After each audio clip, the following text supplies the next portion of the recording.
Si est une histoire pour le moins surprenante qui nous vient de l'autre bout du monde, une photo du mariage des grands-parents du regretté Jean-Pierre Pernaut a été retrouvée en Australie par la descendante d'un soldat de la Première Guerre mondiale, et sera bientôt de retour en France. Voilà bientôt 2 ans que le petit monde du journal télévisé a perdu l'un de ses plus illustres visages. Le 2 mars 2022, Jean-Pierre Pernaut s'éteignait à l'âge de 71 ans, laissant derrière lui une Nathalie marquée et pleurée et des enfants orphelins de leur père dont ils étaient très proches. 4 enfants qui ont d'ailleurs reçu chacun une part de l'héritage, comme l'a expliqué sa veuve, tout était bien réglé et tout était équitable. Pour tout le monde. On n'a pas lésé un enfant. J'ai respecté toutes ses volontés et je suis sûr que, de là-haut, il est fier de tout ce que j'ai fait, a-t-elle récemment déclaré.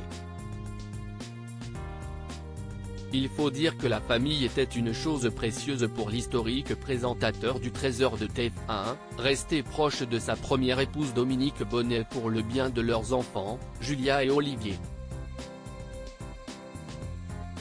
Des valeurs qu'il tenait visiblement de ses ancêtres. C'est vraiment incroyable, magnifique, car une bien drôle d'histoire concernant la famille Pernaut nous vient aujourd'hui de plusieurs milliers de kilomètres.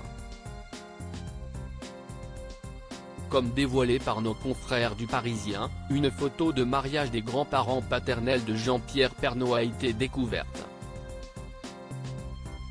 en Australie.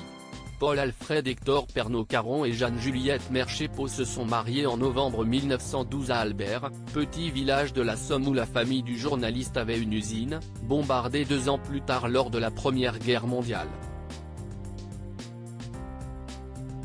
Le cliché aurait été trouvé dans des décombres en 1916 par un soldat australien, Sydney Stewart Smith, qui l'a alors ramené avec lui.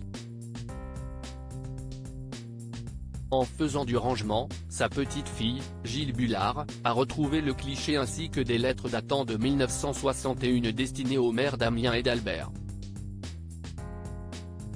Il voulait rendre la photographie mais cela ne s'est pas fait, ont expliqué Thierry Gourlin et Blandine Chaillan, responsables du musée Somme 1916 d'Albert.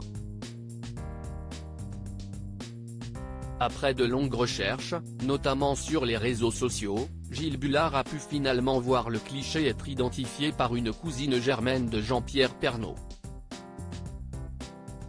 Gilles Bullard doit venir en France cet été. Elle tient à terminer la démarche de son grand-père. C'est vraiment incroyable, magnifique, ajoutent les responsables du musée.